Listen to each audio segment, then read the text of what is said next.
but if they can just come closer, otherwise, yeah. You gather. Oh, they're there, they're there.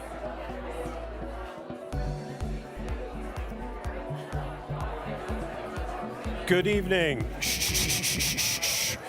The music has been turned off because the main event is now here. Very briefly, I'd just like, first of all, thank you very much for coming for this is the first nightcap that the New York Times has ventured into with intent. And I think we're going to have a very interesting conversation. In fact, I'm sure we're going to have a very interesting conversation this evening. It's a conversation that's going to be moderated by Katrin Bennhold, who is a rock star journalist at the New York Times and the new editor of a newsletter called The World. So if any of you have not yet subscribed to this newsletter, The World, you should do so. You will not regret it. It is a fantastic synopsis of all the best pieces of international news in the New York Times, curated by this fantastic journalist, who's going to be a fantastic moderator tonight. We also have André Hoffmann, who is the father and founder of Intent. And we're very pleased to be able to do this with André. Where are you, André? Thank you. Yes, of course you are. Thank you very much, André. We're going to have a look at the future, but I won't. I'll let Katrin get into this. And we have my boss, Meredith Kopit, who's the chief executive officer of the New York Times. I'm going to boast for a second and say the New York Times has never been healthier. And a lot of that is to do with this lady here, who is an example of really strong female leadership and is doing a remarkable job. Enough of that. I'm now going to hand over to Katrin, who's going to introduce the session, and on y va. Thank you very much for coming. Good evening, ladies and gentlemen, and welcome to this evening where we're going to be talking about trust and the loss of trust. You know, the New York Times' approach to covering Donald Trump is the same as Ronald Reagan's approach to the Soviet Union. Trust, but verify, without the trust bit. Trust is in short supply, not just between Trump and the New York Times. It is in short supply in all of our societies, where a growing number of people do no longer trust mainstream elites. Elites, that's journalists, that's experts, that's politicians, business leaders. It's pretty much all of us in this room. So how did we lose the trust of the people, and how can we win it back? I have two wonderful speakers for you tonight, eminently qualified to answer this question because they represent two of the least trusted groups in society: media and billionaires. So, can I welcome to the stage Andrew Hoffmann, who is the co-chair of the World Economic Forum, as well as being vice president of the board of Roche, a pharmaceutical company that you've all heard of. I think we all took PCR tests from Roche, probably in the early stages of the pandemic. And then Meredith, my boss, is nothing like grilling your own boss on stage. I wanted to be the billionaire. There we are. It will come, it will come. I always think there's something a little bit women unfriendly about these high seats. Don't you think? It's a little, I don't know. But I want to start maybe with you, Meredith. Why should anyone trust the New York Times? We've messed up in the past. We got Iraq wrong. We did not see Trump coming in 2016. Why should people trust us? I'm not going to spend a lot of time on those examples. Thank you all for being here. We're going to try and talk fast because everyone is standing, though there are lots of drinks flowing. I think the first and most important thing to say is that high-quality, independent journalism, well done, is a human endeavor. And like all human endeavors, they come with, inevitably people are going to make mistakes. They're going to miss things. In a way, sometimes we say journalism is like medicine. You're following a process of inquiry to get to truth, and that they're human beings doing that. I'll just say, because you're naming some, the Times is an incredibly reflective organization. When we do make a mistake, we work hard to correct it. in the moment and then sort of writ large, so that we continue in our work to improve in how we seek the truth. We have a saying at the Times that the answer to almost every question about journalism or a problem with the journalism is more journalism, specifically more reporting. So that's how I think about the work of journalism. Why trust the New York Times? I've been at the Times for more than a dozen years. In the time that I've been there, we have nearly doubled the number of people just doing hardcore, high-quality, independent news journalism. That's without counting any of the people making games and shopping advice and sports journalism. So we have more reporters, more editors, more people doing that kind of work than ever before, and the number now is in the thousands.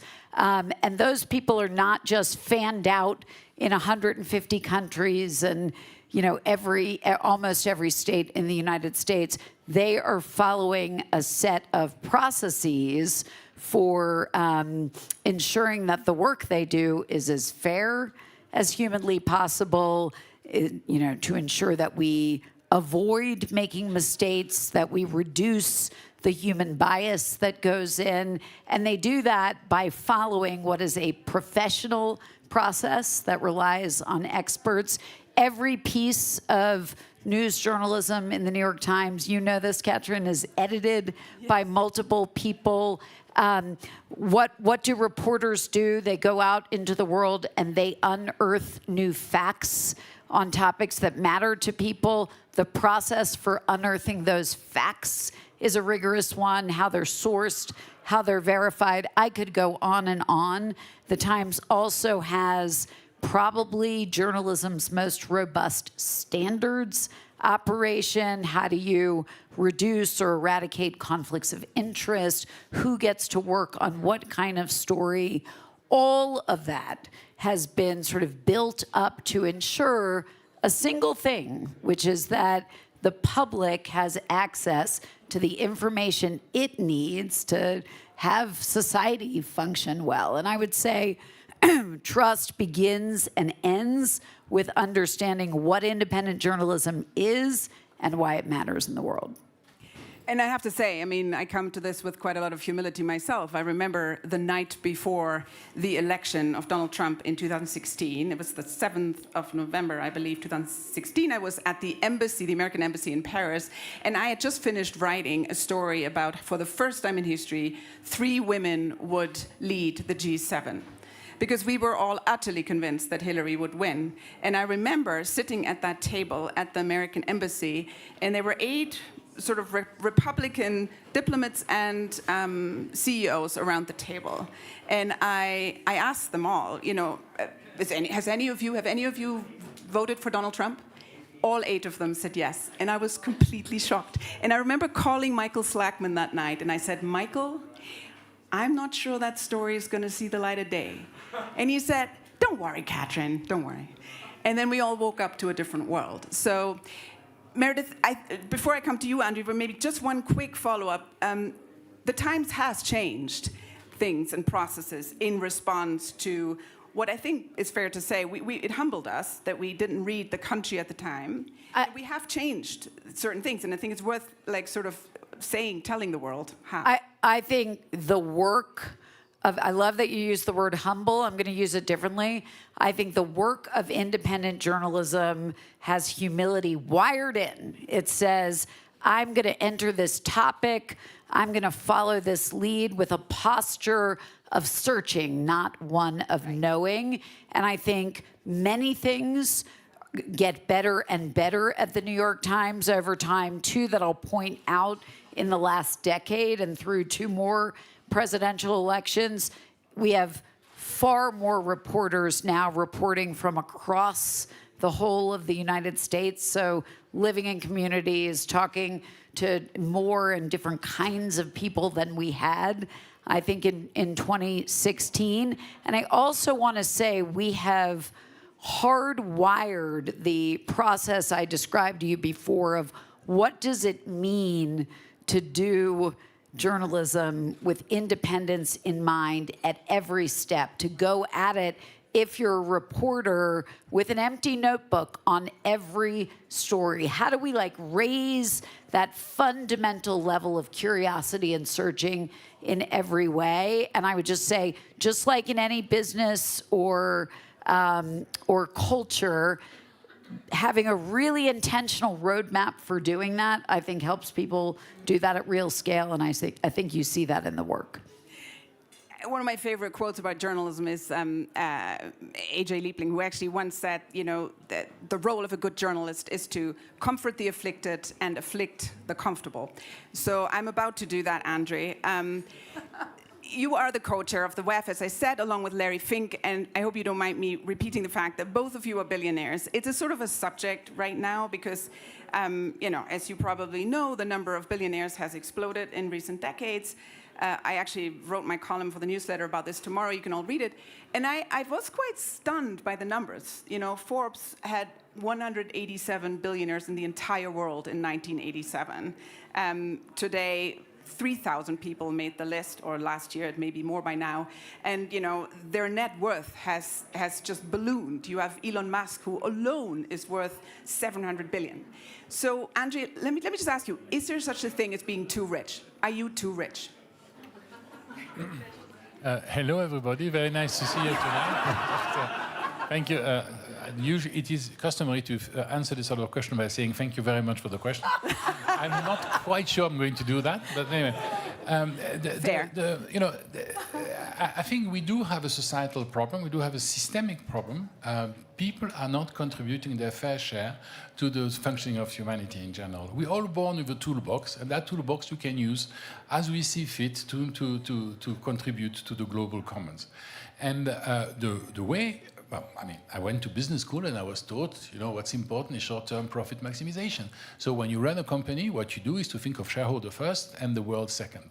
Now, we all know that this system has not worked. We can see around the place the inequalities have grown because shareholders are getting richer all the time.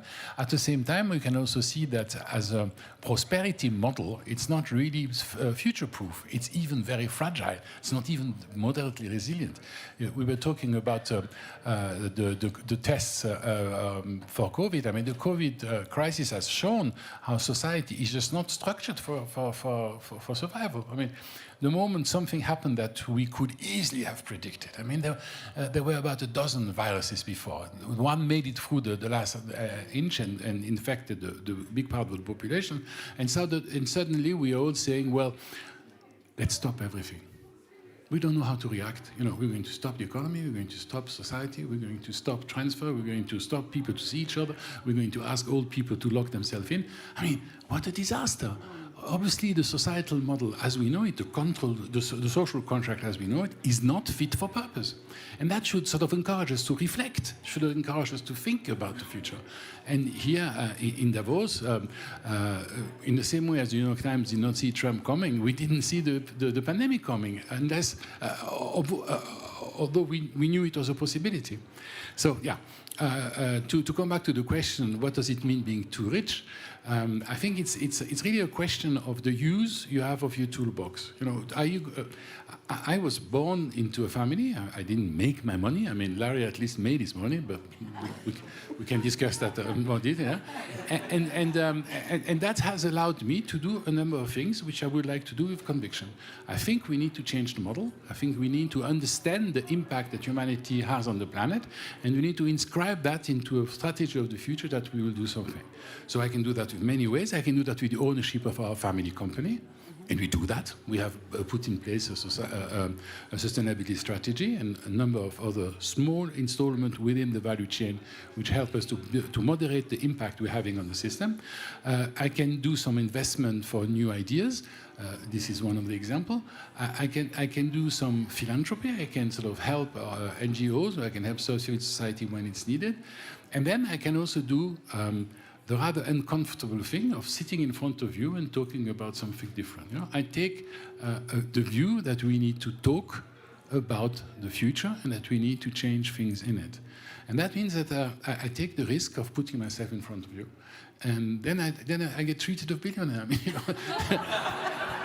But Andrew, I actually want, this is great, and thank you for that answer, and I do mean that actually. I would like to go just to, again, follow up, to be a little bit more concrete. I can see how, if you are a very wealthy person, you can choose to put that wealth to societal benefit or to use it for yourself selfishly, and you clearly doing the former. But should there be a systematic redistributional sort of mechanism in place? I mean, there's a lot of talk right now about wealth taxation, which we've tried in the past. It wasn't terribly successful, partly because the thresholds were low. It meant that there were some injustices hitting the middle class. You know, your house appreciates, suddenly you're on the hook to pay inheritance or to pay very high taxes, both on your estate but also on your wealth tax. There were then exemptions made. Then the ultra-rich took advantage of the exemptions. In other words, these wealth taxes weren't very good, which is why most countries got rid of them. There is now a new cohort of wealth taxes being discussed, which hits only the very wealthiest. So for instance, France and California, famously, of course, is talking about just hitting the centimillionaires or the billionaires. Very few people, easy to administer, low flat minimum tax rates. Is that something that you could sign up to? Well, as I tried to say before, I think it's very important that everybody should contribute their fair share of their income. And I think that's really, you know, that's not just me answering a question in Davos. I really do think that that's important. The problem is, how do we create a fair and just system of taxation? Yeah. You know, we've tried to tax carbon in a number of places. We tried to make entrepreneurship more difficult, and it hasn't really worked. What we want to do is the opposite. We want to be able to encourage good behavior. We want to be able to be. We need a budget, obviously, but once you have the budget, you need to be able to decide how you're going to spend it. And at the moment, I'm not sure that public administration is the best way to expend our money. Now, I like regulation. I come from a pharmaceutical industry. In the pharmaceutical industry, we are regulated, and we like it because it simplifies the contact with the patient. And the patient is what we do. So what we work for, if you want to call it that way. So yeah, the answer is we need first to understand the perverse consequences of the tax we put in place, and that probably means having a European-wide or perhaps even an OECD-wide system of taxation. And you know, we've tried that with company, the 15% that the OECD negotiated. Some of the jurisdiction, I don't want to mention America all the time, but the US have not applied it. So you know, if you want to enter into a system, you need level playing fields. But that leaves, I mean, that allows the Americans to hold us hostage in Europe. If we have a societal model that we need to fund at a government level, we should just probably try to figure out a way to do that, right? You're talking about the perverse costs of taxation. I think there's arguably some perverse costs to not taxation as well, right? I mean, you have a situation where in France, the budget deficit is now so big that the interest paid on the debt is equivalent to the entire education system. So taxpayers, and this is not the ultra-rich, because their average effective tax rate tends to be lower than that of average taxpayers. Average taxpayers pay for that. So, I mean, clearly we do need to find a way to getting revenue, and I don't think we can wait for Donald Trump to sign up to something. Well, if you talk about Donald Trump, look at the American budget. If the expenditure as it is forecasted for next year is put in place, the whole army budget will be lower than the budget for paying back the interest on the debt. Yeah. I mean, we aren't really on a system which recycles money and does nothing else. Yeah. And that doesn't strike me as being a good solution. I mean, I'm all in favor of re-equalization. I think inequalities are a big danger in society. We are creating a lot of pockets of unsatisfaction. In fact, the lack of trust in the elites you mentioned before is very much based on that. You know, what's in it for me? And at the moment, there's nothing there. So what we really need to do first is to rebuild this trust context. Saying I need to tax the rich because I don't trust them is not a way of rebuilding a society. What you need to do is to make sure that you surface what is interesting for everybody, so that people come out of their islands and come and talk together. What's important and some of you have probably heard me say that already, what's important is that we need to work for the we and not for the me. And when you do individual taxation, you tend to say, oh my God, how am I going to protect myself from that? And you develop a whole strategy based on avoidance. Yeah. And what you really should be looking at is how can I contribute to the common good? Yeah. And how can the common good help us to create a more fair society? one sort of segue maybe back to journalism as well here is that, of course, a lot of very rich people, billionaires, are buying political power by buying media companies. So we know the example of Jeff Bezos buying the Washington Post is front of mind right now. One of our colleagues, had her apartment searched because the government tried to find her sources.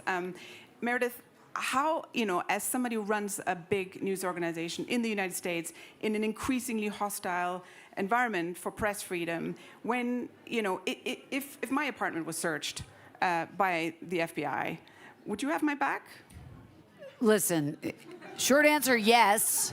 That's longer, easy, but longer answer, longer and maybe more important answer, the press freedom around the world, I think, is in quite a precarious place, and it's worth talking about that for a minute. In the U.S., the First Amendment provides for pretty robust protection of the press, and really protection of the press is protection of the public and the public's right to information and to be informed. I get worried when we talk about it as a thing we are doing for journalism and journalists. It is a thing we are doing for a shared fact base for society. And let me just play out what feels different now. I suspect in every administration there was some or many moments where members of that administration were pissed off at the New York Times.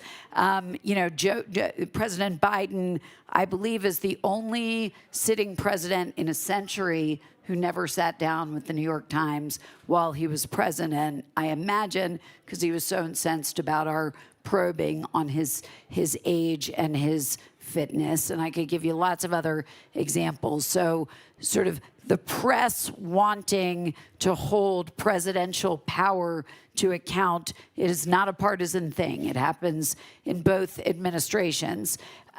If you come visit the New York Times, there's lots of photos of heads of state on the walls.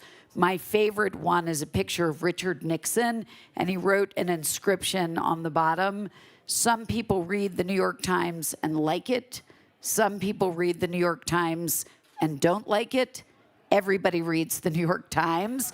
And to me, what that is saying is it was just understood. Institutions sort of reinforce the idea that you're not going to cover us in a way we like. I think just as you did, André, just as he retorted to you, in a way we like every day, but we respect the idea that the press is there to seek the truth, to hold power to account, and to do it in a way that is neither the opposition nor a lapdog to another party in power. That is the thing we're trying to protect. And I think a lot, we are seeing, I can go into it if you want me to, but real erosion of those protections in the United States and all over the world.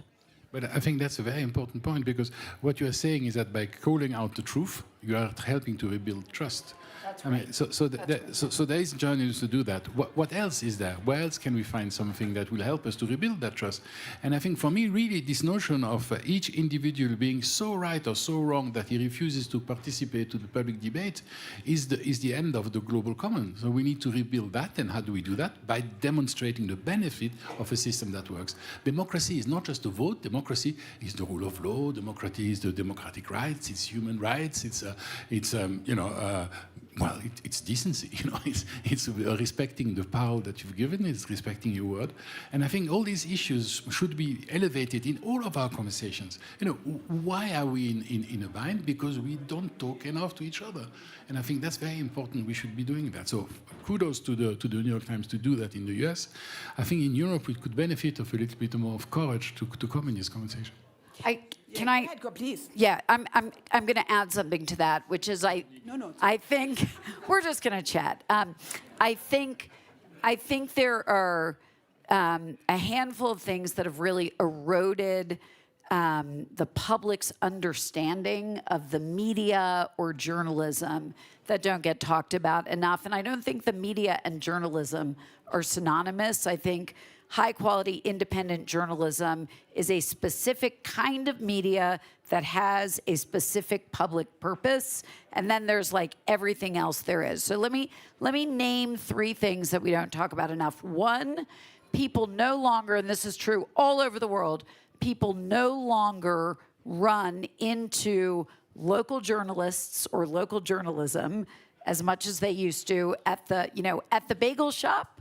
You run into the journalists covering your town, or just at the level of relevance to your daily life. And that is because business model failure in journalism, collapse of newspapers. It's not because those people did something wrong or shouldn't be trusted. The business model failure is a separate thing, and I don't think we contend with that enough. So people, one, they just see less of it.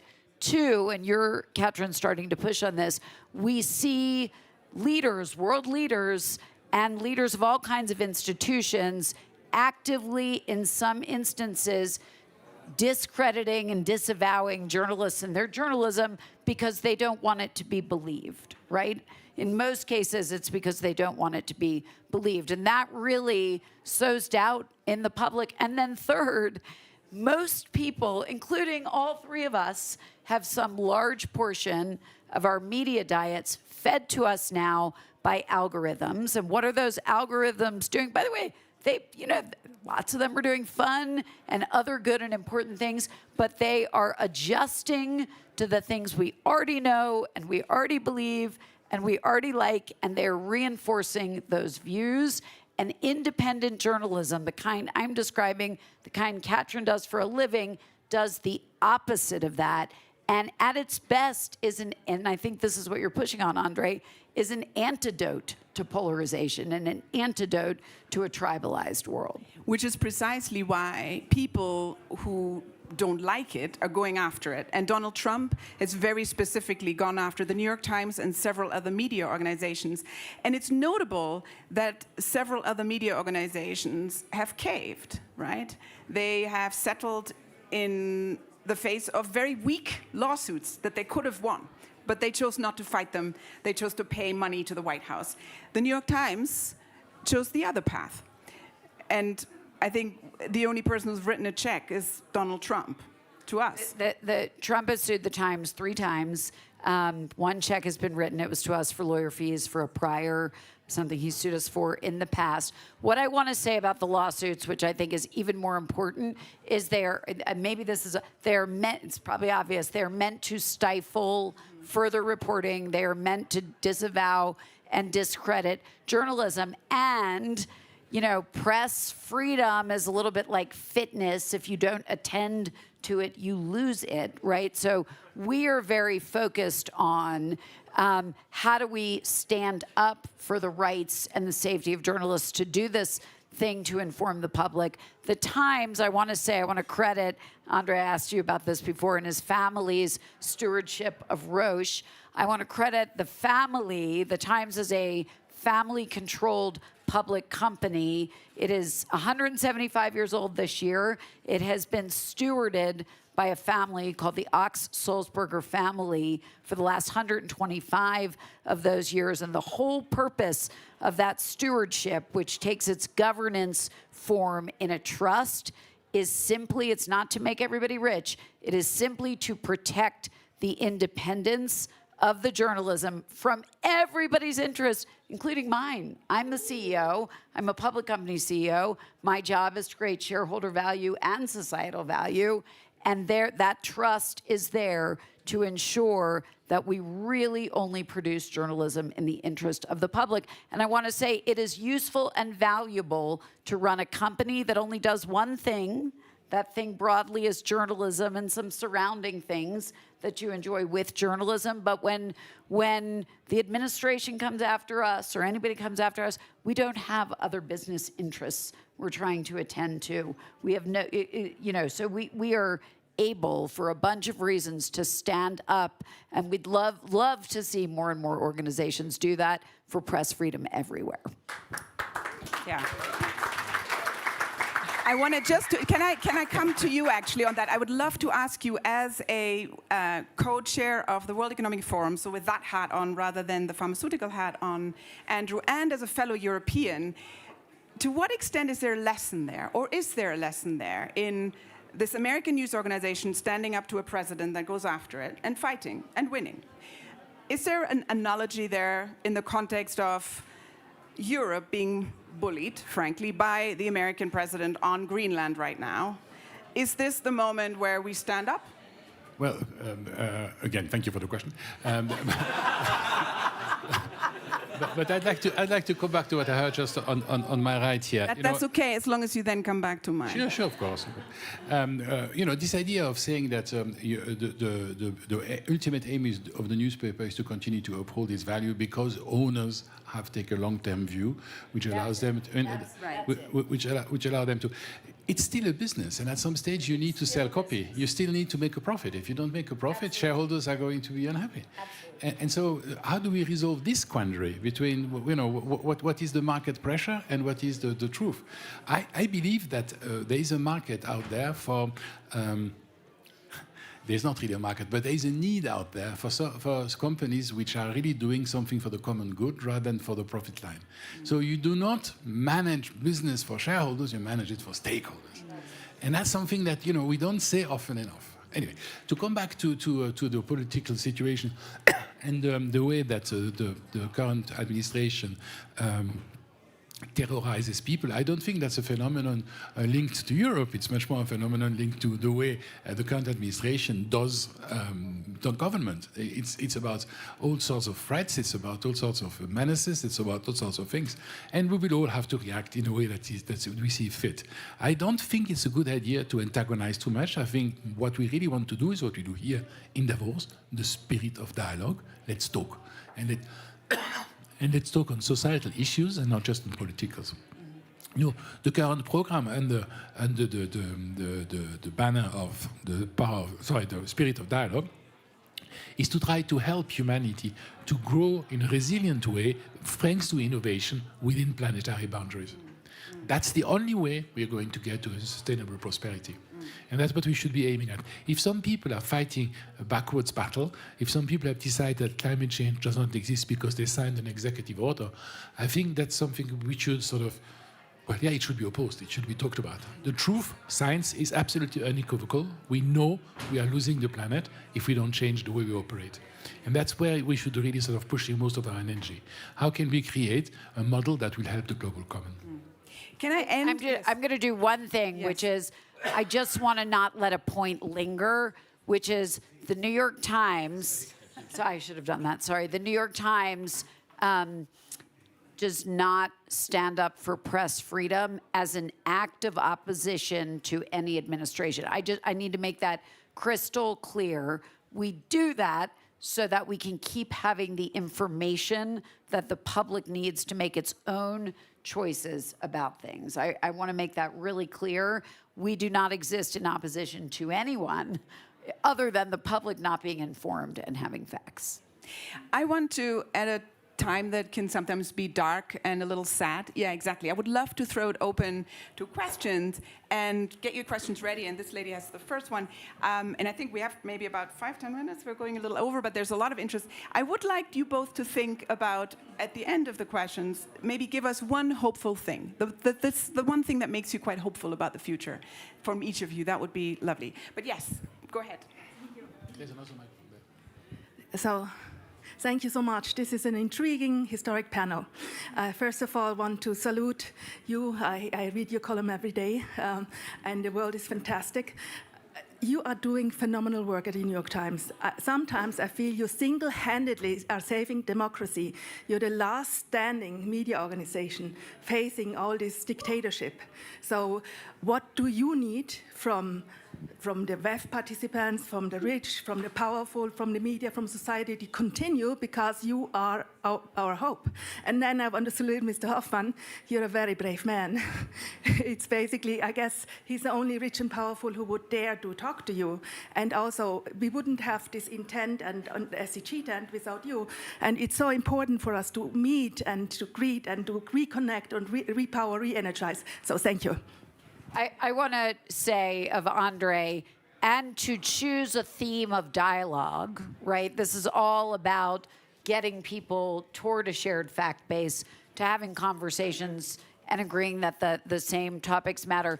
I want to thank you for your kindness and support of the New York Times, and I want to say, I would name a bunch of American news. There are so many news organizations doing extraordinary work in my country, and around the world. The Wall Street Journal does extraordinary work. The Washington Post, as a report, continues to do extraordinary work. I could go on and on. The thing that I want from everyone in this room is to go out and talk about what it means to have high-quality, independent journalism as part of the fabric of society, and what happens if it goes away. Because there is so much at stake if it goes away, and its future is not secure. That's the thing I want from everyone. And I perhaps would add to that there are lots of, being billionaire does not mean you're soulless. There are lots of people who do a really lot of good work in that field as well. I have a question here, and then we have a couple more there, and I think, how much time do we have? I'm sort of a little bit... Sophie is in charge. 5 minutes? Yeah. Okay. We're gonna maybe take 3 at the same time afterwards and wrap it up. Thank you. My name is Fernando Morales de la Cruz. I've been to Davos 16 times during the WEF, so I've seen a few things and spoken to hundreds of CEOs and presidents and, of course, journalists. And my complaint is that although Klaus Schwab committed the organization to improve the state of the world, he was not even willing to end child labor and slavery in the cafeteria supply chain of the WEF. And this is a very serious problem because today we have probably around 75 million children working in the supply chains of only 1,000 WEF companies. And the New York Times did an amazing investigation of child labor in the United States, and Hannah Dreier won a Pulitzer Prize. But my issue is, can we please get other journalists like you guys and others in the New York Times to question actually the WEF organization? And I'm not talking only about Mr. Hoffmann, who's a very interesting billionaire working to support the SDGs and ESGs, but I'm talking also about Larry Fink and the rest who are not interested in ESG or SDGs or in eradicating poverty in his own country, the United States. And he's the son of a man who owned a shoe store. So my question is, how can we believe in the WEF if they have been claiming to improve the state of the world and they have not even been willing to eliminate child labor in their own supply chains, in their own organization, which only has 1,000 people, or bring it to all the corporations which are members? Thank you. André, hold that. We're just gonna, because we only have limited time, can we just get, I would love this question from the young generation. And then there's a couple more here. If you all keep it quite short, we can then do a round of answers. Can you just keep it short? That would be amazing. Sure. How old are you? I'm 19. Great. Yeah. First of all, I really commend the aggressiveness of your questions. It's very interesting. And I commend you both for answering them very well. So I'd like to ask, honestly, quite on similar lines to this. You talk a lot about the importance of dialogue and dialectic, and I'm interested, why make WEF so intentionally exclusive if we're promoting dialogue and dialectic? It's a great question. Can I just have can you just hand it over to each other, and can we keep it to 3? Can you do a democratic decision? Sure, we will. Hellebank Jorgensen, very quick question. How do we get more people to actually read the news? Because I think that's one of the big issues. And this goes aligned with my question of, do we really are still asking for evidence, or is it more storytelling and eminence-based? And this is what we see in politics as well as in journalism. And what journalism does, as well as politics, is to building communities where people feel engaged. So maybe we really need to rethink that as a business model and setup.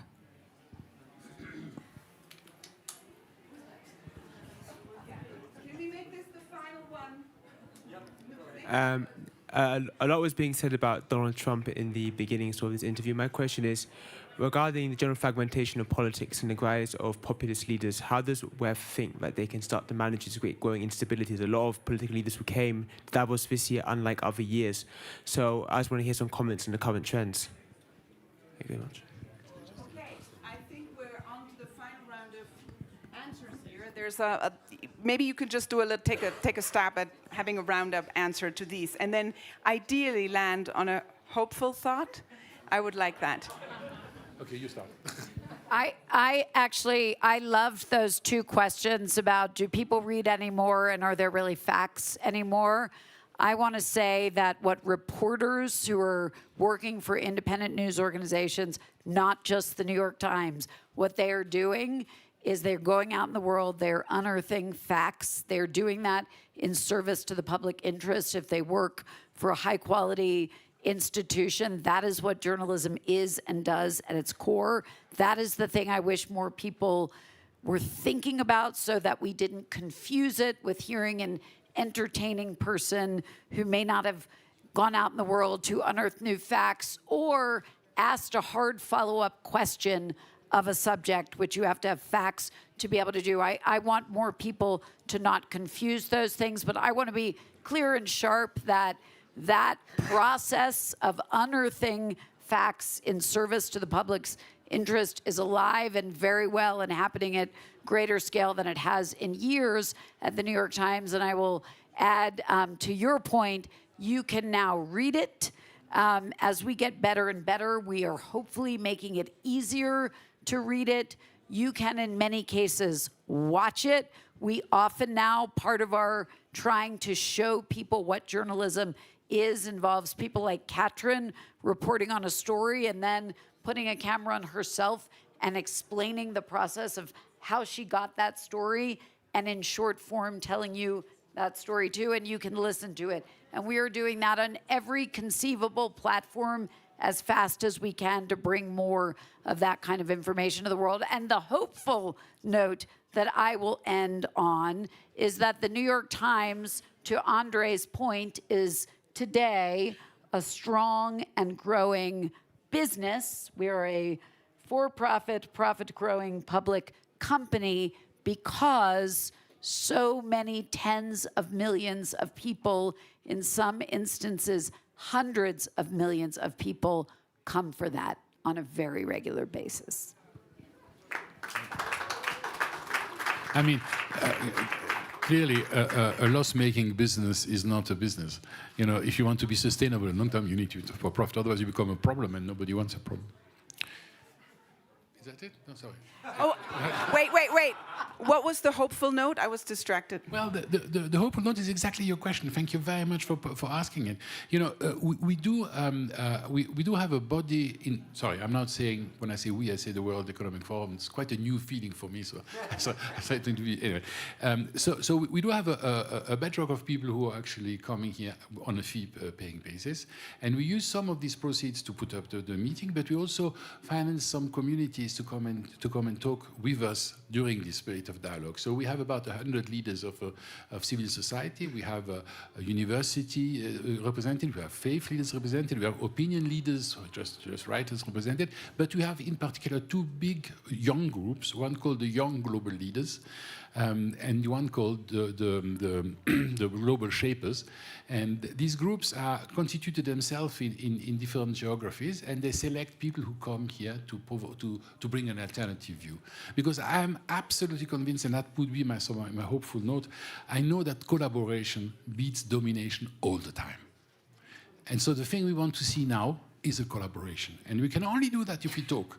If we don't have a spirit of dialogue, there will be no collaboration. And that's what the big danger is. So thank you to the New York Times to actually help us to break down these things and to collaborate on the truth, because that's what matters.